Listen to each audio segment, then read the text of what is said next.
Buenas noches, bienvenidos a la asignatura Química General e Inorgánica. Mi nombre es Carlos Añade Meligen y bueno, me llaman Daniel. Y estoy junto a la licenciada Patricia Botadaura, que es la profesora adjunta y que va a dirigir los prácticos cuando se reanude la asignatura y va a estar en la plataforma también conmigo. Bien, la asignatura es anual. Es una materia que tiene los contenidos básicos de química para que después puedan cursar las demás químicas que tienen en los años posteriores. Recuerden que es una asignatura troncal, es básica y vamos a ver ahora las condiciones de cursada. Durante la cursada ustedes van a tener 3 parciales, ahí ya tienen las fechas. Yo ya les adjunté en la plataforma el programa y el cronograma de cursada con los temas que van a seguir a partir que comienzan las semanas en cuestión hasta fin de año. Cada parcial se aprueba con el 60% del porcentaje, es decir, la nota del 60% corresponde a 4. De ahí se prorratea. Fíjense en el programa, al final del programa ustedes tienen una tabla de conversión, por ejemplo, que un 80% correspondería a una nota de 7. Recuerden que la asignatura no es promocional, pero un buen rendimiento después da una buena performance para después poder rendir el final. Durante la cursada se evalúan solamente los contenidos prácticos, es decir, los ejercicios que ustedes tienen en los seminarios. Pero recuerden que la teoría es necesaria para después poder rendir, evaluar fundamentalmente los seminarios. ¿Por qué? Porque a pesar de que no se evalúa la teoría durante la cursada, sí tienen la necesidad de estudiarla para poder resolver los seminarios, porque hay muchas cuestiones que son teóricas, pero que se continúan con la práctica, ¿sí?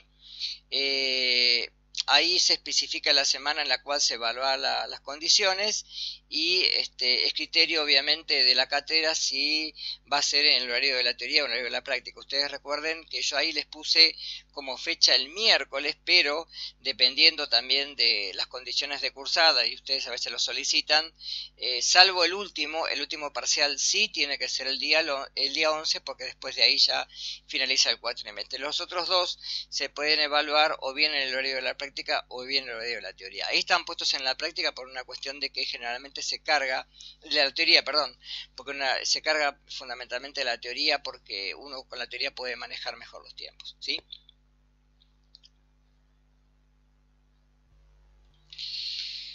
Habrán visto ya en los videos que les dejé, en el video que les dejé en forma introductoria, algo de lo que es la estructura atómica, ¿sí? Ya ahí no voy a allanar bastante de esto para ser más breve en la presentación. Fíjense que el átomo antiguamente estaba visto como algo continuo, es decir, como que no había algo más chico que el átomo, y sin embargo, ya Demócrito hablaba de una materia discontinua, ¿sí? Primero, ¿qué es materia? Materia es todo lo que puede ocupar un lugar en el espacio y que posee masa. De ahí que la luz no es un sistema material. ¿Sí? Los gases sí. Ustedes pueden verlo sencillamente cuando se mueve una cortina a través de cuando abre una ventana. Es aire que entra movido por esta fuerza que es el viento o una brisa. Y es gas, materia que se mueve en el espacio, ¿sí? Ya Dalton habla de mucho más adelante de una materia discontinua, y esto está dado a través de que se pensaba que el átomo era solamente una unidad indivisible. A partir del descubrimiento de lo que han visto de las partículas subatómicas, es de que uno puede decir que el átomo es divisible o se puede dividir en fragmentos más chicos. ¿Qué son moléculas? ¿Qué son átomos? Una molécula es ya la unión de por lo menos 2 elementos, mínimamente de 2, ¿sí? Cuando uno hace referencia dice el átomo de helio, porque el helio es un gas monoatómico. En cambio, la molécula de oxígeno habla de 2 átomos de oxígeno que se unen para formar una molécula. También tienen la molécula de monóxido de carbono, fíjense, unida por un átomo de oxígeno y un átomo de carbono, y la molécula de agua, que ustedes ya la conocen, unida, ¿sí?, mediante un enlace entre el hidrógeno y el oxígeno, ¿sí? 2 átomos de hidrógeno para un átomo de oxígeno. La teoría atómica de Dalton habla de que cada elemento está compuesto por átomos, es decir, si yo hablo de carbono, el carbono es un elemento y el átomo es el átomo de carbono, pero el elemento es carbono, como el elemento sodio. Cada elemento es distinto del otro porque tienen características distintas, ¿sí? Todos los átomos de un elemento son idénticos. Si yo hablo de carbono, todos los carbonos son idénticos. Pues vamos a ver que hay una pequeña diferencia entre los llamados isótopos, pero algo sí tienen en particular de que los hace de que sean carbono. Cuando uno hace reaccionar los elementos entre sí, los átomos no cambian. Por ejemplo, si yo tengo una reacción química entre el hidrógeno y el oxígeno para formar agua, el agua está formado por átomos de hidrógeno y un átomo de oxígeno. Si cada molécula está formada por átomos individuales que en conjunto forman algo mucho más, de un nivel superior. Ustedes ya lo han visto en el ingreso. Y cada compuesto se va a formar cuando los átomos de dos o más elementos reaccionan químicamente entre sí. Esto es lo que estudia la química. ¿Por qué los elementos, cuando reaccionan, forman compuestos, moléculas, o también forman estructuras llamadas compuestos iónicos, ¿sí? Que no son moléculas, lo aclaro desde ahora. Descubrimiento del electrón. Para poder llegar a los electrones, Thomson diseña esto que tienen ahí en pantalla, que es un tubo de rayos catódicos, y este tubo es el tubo que antes se usaba como el tubo para los televisores comunes, los televisores viejos, que eran de tubo, en el cual se imprimía sobre una pantalla la imagen a través de la emisión de partículas, ¿sí? En este caso el tubo es un tubo que se le ha hecho un vacío. Fíjense que ahí tienen un lugar en la parte superior con una flecha, donde hay una bomba de vacío que lo que hace es retirar todo el contenido que tenga en el interior, en este caso aire, y luego se le inyecta un gas. Cuando se inyecta un gas y se conecta esto a una fuerza electromotriz, es decir, a algo de alto voltaje, lo tienen ahí abajo, cuando la corriente circula, emanados desde el cátodo y hacia el ánodo, se ve una luminiscencia. Esta luminiscencia depende de lo que se había ingresado en el recipiente, en este caso un gas. Es decir, que el gas se descomponía en partículas que provenientes del cátodo eran atraídas hacia el ánodo, es decir, partículas de carga contraria se atraen, es decir, que las partículas tenían carga negativa. Además se puede verificar, porque si se coloca dos placas imanadas o dos placas eléctricas, se ve que la luz se desvía hacia el lado positivo, es decir, que tienen carga negativa. Como tienen carga negativa, se las llama electrones, porque provenían justamente de el pasaje de una carga eléctrica. Es la primera partícula que se logra visualizar en este campo químico o físico, si ustedes lo quieren ver, y es el descubrimiento de Thomson. Primer modelo atómico. Primer modelo atómico de Thomson habla de un átomo que está conformado por una esfera rígida de carga positiva y los electrones están distribuidos, y él habla de las pasas de un budín, es decir, están distribuidos inmersos en esa carga positiva. A partir de esto ya los químicos y los físicos sabían que la materia era eléctricamente neutra. ¿Qué quiere decir eléctricamente neutra? Que tenía la misma cantidad de carga positiva que de carga negativa. Hasta ahora es el escenario que tenemos. Ahí les agregué abajo la naturaleza corpuscular. Fíjense que la relación entre la masa, que se puede expresar en gramos, y la carga eléctrica, que se expresa en coulombs, ¿sí? Habla de una relación de que es mucho más la carga que la masa en relación al electrón. Es decir, vamos a ver después que los electrones solamente al átomo le aportan carga, no le aportan masa. La segunda partícula en ser vista en este escenario es diseñada por Goldstein, que lo que hace es perforar el cátodo, y al perforar el cátodo ve que otra luminiscencia de la misma manera se dispara ahora desde el electrodo positivo, el ánodo, hacia el cátodo, el negativo, es decir, que tendría carga positiva. Como el gas que utilizó era hidrógeno, y el hidrógeno se lo llama protio, a estos elementos los llamó protones. También se llaman rayos canales. ¿Por qué? Porque justamente lo que tuvo que hacer fue un canal, un orificio, para poder ver estas partículas. Esto hace de que ahora se descubra en el nuevo escenario una partícula de carga positiva distinta a una partícula de carga negativa. De ahí que protones y electrones son las dos partículas que tenemos con carga en un átomo o en cada elemento. Ahora, el modelo de Thomson fue dado como un modelo válido hasta que Rutherford posteriormente hace una experiencia de este tipo. Lo que hace es una lámina de sulfuro de zinc que es sensible a el choque de partículas alfa. Las partículas alfa tienen carga positiva. Y lo que hace es bombardear una lámina de oro, una lámina muy fina, con partículas alfa de carga positiva. ¿Qué es lo que esperaba encontrar? Que todas las partículas rebotaran. ¿Por qué? Porque si la lámina tenía partículas de carga positiva y éstas chocaban contra la lámina, era lógico que iban a rebotar. Pero se llevó una sorpresa. Las partículas no rebotaban. La mayoría pasaban y atravesaban la lámina, es decir, no se desviaban. Algunas se desviaban y esto llamó la atención. ¿Cómo se puede explicar esto?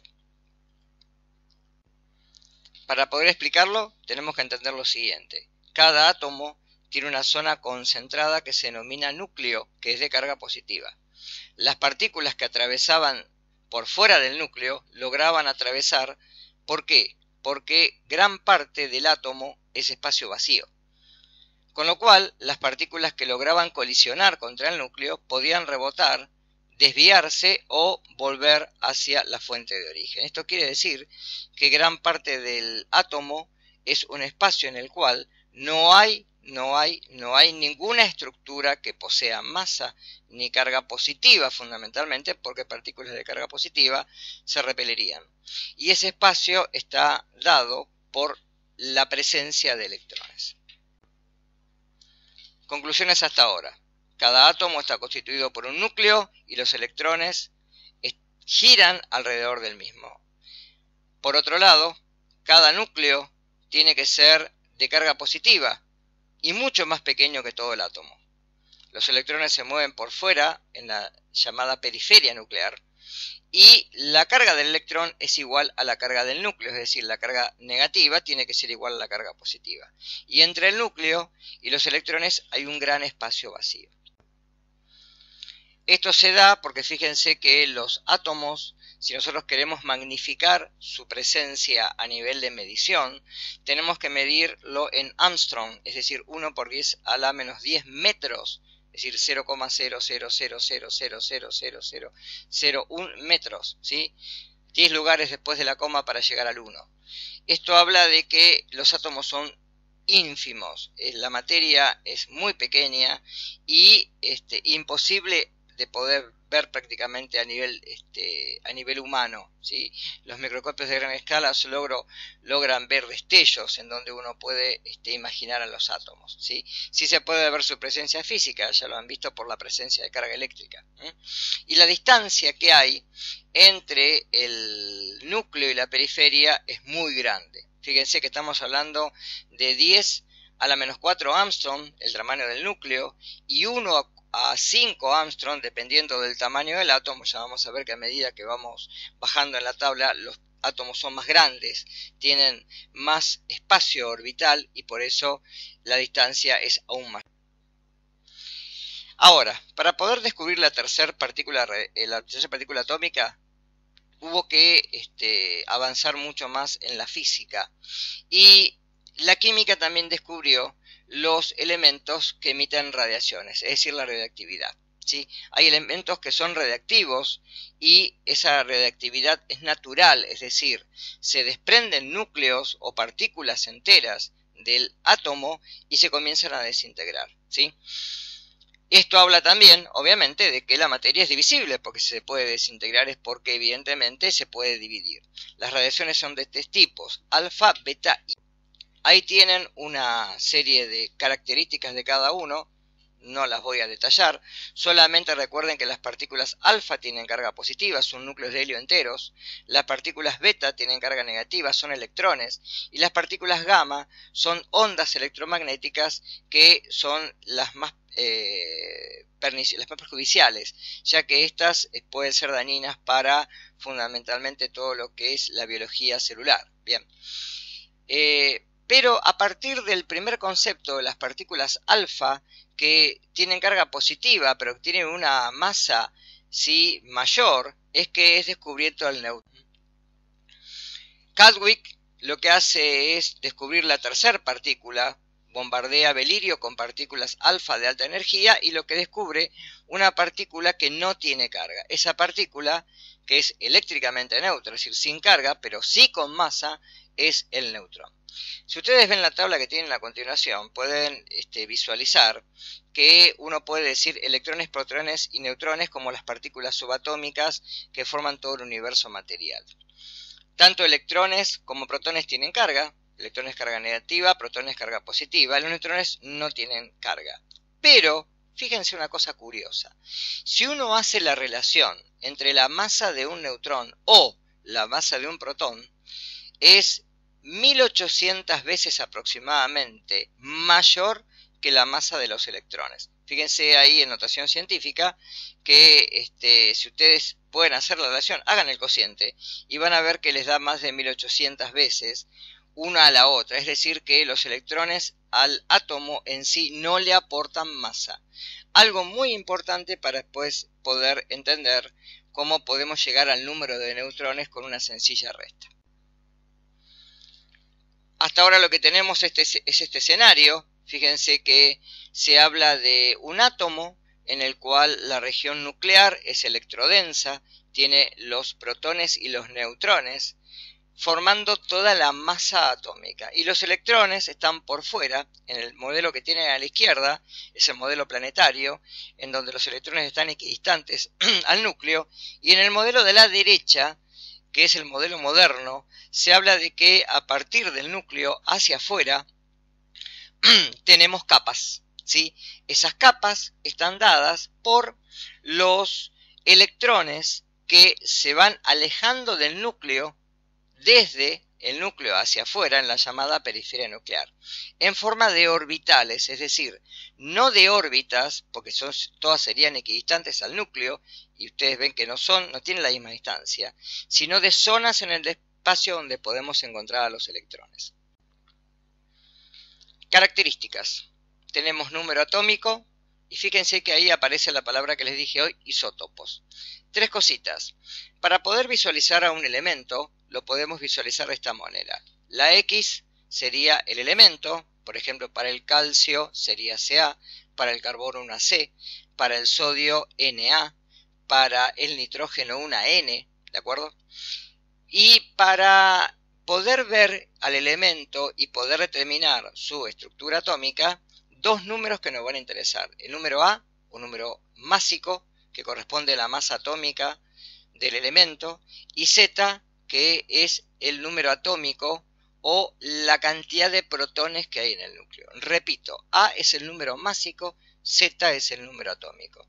Y en el caso de que el átomo esté ionizado, esa C ahí arriba está formando la carga. Es decir, la carga que puede ser positiva o negativa, y puede ser una carga o más de una. Bien. Ahora, como la masa del elemento, si ustedes ven ahí arriba, es la cantidad de protones y neutrones, y Z es la cantidad de protones o de electrones, y solamente los protones tienen masa. Si yo a A le resto Z, lo que voy a tener es la cantidad de neutrones. Ahora, ¿qué pasa?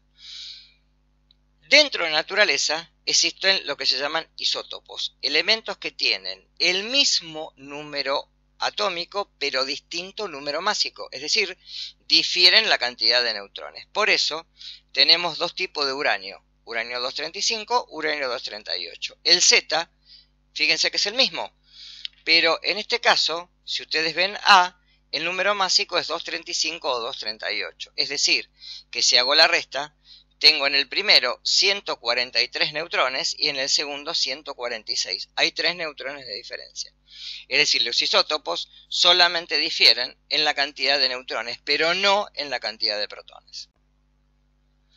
La unidad de masa atómica tuvo que ser definida como cualquier unidad dentro de la química o de la física.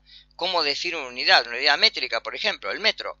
Tiene que estar definido de alguna manera en la cual uno pueda replicar ese metro. La unidad de masa atómica se define como la 12ª parte de la masa de un átomo de carbono. Es decir, fíjense que la unidad de masa atómica es 1,66 por 10 a la menos 24 gramos. Es decir, que un átomo, ¿sí? Un átomo es muy ínfimo en masa, no podemos pesar átomos, con lo cual van a ver que después pesamos los átomos, ¿sí?, en su conjunto y vamos a hablar de mol como la unidad para definir la masa molar. La masa atómica relativa es la masa atómica de un elemento en relación al átomo de carbono. Es decir, si un elemento pesa de alguna manera 6 veces la unidad de masa atómica, ¿sí?, va a tener 6 unidades de masa atómica, es decir, voy a tener una cantidad que pueda definir ahora como 6, y 6 va a ser la masa atómica de ese elemento. Modelos atómicos, para terminar. Niels Bohr habla de esto, de la cantidad de electrones que se pueden mover dentro del átomo y fuera del núcleo. Pero luego surge el principio de incertidumbre. Y esto nos dice que es imposible conocer la exactitud y simultáneamente la posición y la cantidad de movimiento de una partícula. De ahí que se habla de orbitales y no de órbitas. Por eso es hoy en día el concepto es de orbital y no de órbita. Zona del espacio y no solamente el giro del electrón alrededor. Cada electrón va a ocupar un orbital definido y esto va a estar definido por los números cuánticos. En esta asignatura no vamos a llegar a números cuánticos, ¿sí? Solamente tengan el concepto. Los números cuánticos sirven para poder ubicar los electrones o el electrón, en este caso, la cantidad de electrones que vamos a encontrar en el último orbital que se pueda definir a través de cada elemento. Ahí tienen la forma de los orbitales. Los orbitales S son esféricos. Fíjense que el 1S es más chico que el 2S, estaría por dentro de él, y el 3S abarcaría los dos. De ahí que si yo voy construyendo, esto sería como las muñecas mamusca, que va una por dentro de la otra. Los orbitales P ya son elípticos, tienen formas globulares y tengo 3 modelos espaciales, uno en el eje X, uno en el eje Y y uno en el eje Z. ¿Sí? Y por cada orbital voy a encontrar 2 electrones, es decir, que el orbital atómico P puede albergar hasta 6 electrones, en cambio el S solamente hasta. Los D ya son mucho más grandes a nivel espacial, pueden albergar hasta 10 electrones, son.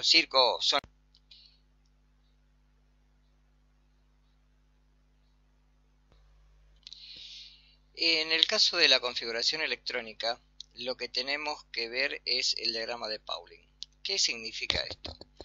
A través del desarrollo de la teoría orbital, los orbitales se dan como zonas en el espacio que se alejan del núcleo, y a medida que el átomo tiene un mayor tamaño, implica que tiene una nube orbital más grande, es decir, más cantidad de electrones desde el núcleo hacia la periferia nuclear, ¿sí? Vamos a ver cuando lleguemos a tabla periódica lo que es el tamaño o el radio atómico, que es justamente la distancia que hay entre el núcleo y el último electrón o los últimos electrones, que corresponden a lo que sería la capa de enlace o capa de valencia.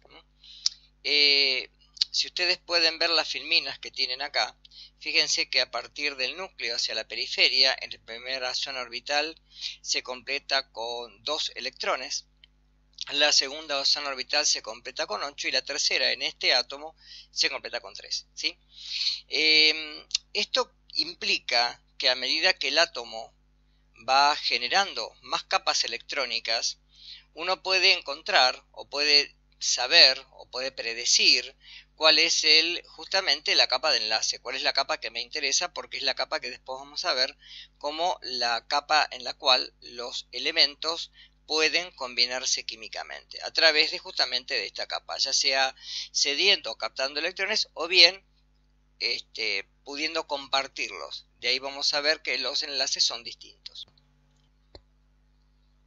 ¿Por qué se da esto? Si ustedes ven los niveles de energía a través desde el núcleo hacia la periferia nuclear, vemos que el nivel 1 está muy cerca del nivel 2, el nivel 3 está más alejado, pero el nivel 4, a pesar de que está más lejos, se llega a intercalar, es decir, hay una zona en la cual hay un principio por el cual los electrones se ubican en niveles de menor energía. Fíjense que el nivel 3P, en vez de continuarse electrónicamente con el nivel 3D, solapa al nivel 4S, es decir, que el nivel 4S está por encima del nivel 3D y no posteriormente.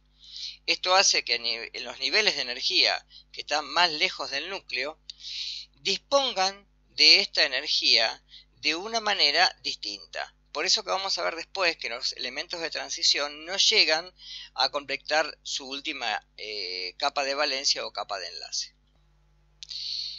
Acá tenemos el diagrama de Pauling. Como ustedes verán, el diagrama de Pauling está dado en una suerte de niveles de energía. Fíjense, el primer nivel se completa con 2 electrones como máximo, el segundo nivel con 8, y el tercer nivel, a pesar de que uno supone que se podría completar con 18 electrones, que es la regla de 2 a la n al cuadrado, si ustedes hacen eso, fíjense que 2 a la n, 2 por n al cuadrado, 2 por 1 al cuadrado es 1, así que serían como máximo 2 electrones.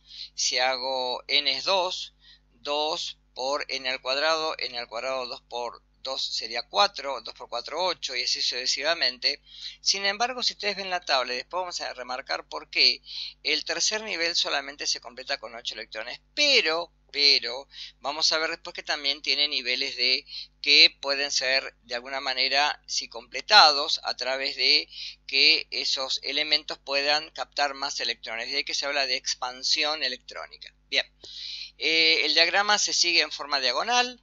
Primero 1s2, después 2s2, 2p6, 3s2, 3p6, pero luego no sigo al 3d10, sino que voy al 4s2, ¿sí? Veámoslo a continuación. Ahí tienen ejemplos, ¿sí? Supongamos el calcio. El calcio tiene un Z igual a 20, es decir, tiene 20 electrones. Si yo hago la configuración electrónica habla de 1s2, 2s2, síganme por favor con el número de electrones, 2p6, hasta acá tendría 10, 3s2, ¿sí? Tengo 12, 3p6, 18, 4s2, completaría con los 20. Fíjense que remarqué en rojo el último nivel completo. Ahora, ¿qué son los números cuánticos? Los números cuánticos surgen justamente de la física cuántica, la física que después toma la química para poder resolver algunos principios como el principio de justamente la teoría de enlace. Los números cuánticos son 4. El número cuántico es el número cuántico n, que indica el nivel al cual pertenece ese electrón. Ahí les voy a dejar abajo una tablita para que vean desde dónde va, hasta dónde. El segundo número cuántico es L y me forma, como vieron anteriormente, me da la forma del orbital. Si el orbital es esférico, S. Si el orbital es esférico S, vale 0. Si el orbital es P y es elíptico, tiene 3 lóbulos, 3 suborbitales, es decir que ya vale 1 y tiene 3 posiciones. De ahí el número magnético M, que puede tomar solamente para S un solo valor, que es 0. En cambio, para el nivel P, que es el nivel posterior, o sea, un L igual a 1, va a tomar las capas suborbitales menos 1, 0 y más 1. Y el spin es el sentido del electrón. El electrón puede girar hacia la derecha o a la izquierda, un sentido u otro, ¿sí? De giro, con lo cual puede ser más un medio si gira hacia un lado o menos un medio si gira hacia el otro. Después van a ver cómo se pueden completar las casillas orbitales. Estos son ejemplos para que empiecen a poder entender la teoría orbital. Para el hierro, con un Z igual a 26, la configuración electrónica es 1s2, 2s2, 2p6, 3s2, 3p6, 4s2, 3p6. La última capa orbital se completa con 3p6. Si ustedes ven, el n ya es igual a 3. El L, como cae en un... hay un error, es 3d6, después lo arreglo en el PowerPoint, es 3d6, no 3p6, es 3d6, discúlpenme. Al ser 3d6, el L igual a ser un orbital de D es 2, el M, que tiene 5 casillas, es menos 2, porque el electrón completa toda una casilla orbital completa, las 5 casillas, y vuelve otra vez para atrás, de ahí que el spin sea menos un medio. Si el spin es superior, si va hacia arriba es más un medio, y si va hacia abajo es menos un medio. Para el cloro, esto sí está bien, 3s2, 1s2, 2s2, 2p6, 3s2, 3p5, con 17 electrones, el N es igual a 3, el L es igual a 1 porque es P, el M es igual a 0 porque completa la primer casilla, la segunda, la tercera, vuelve, ¿sí? Vuelve a completar la primera de vuelta y al caer en la segunda es 0 y el spin es menos un medio. Bien, hasta acá. La clase próxima voy a hablar de tabla periódica y propiedades de la misma y los invito a que vean los videos que siempre voy subiendo a la plataforma. ¿Sí? Buenas noches y nos vamos manteniendo mediante la plataforma hasta que se renueven las clases. Muchas gracias.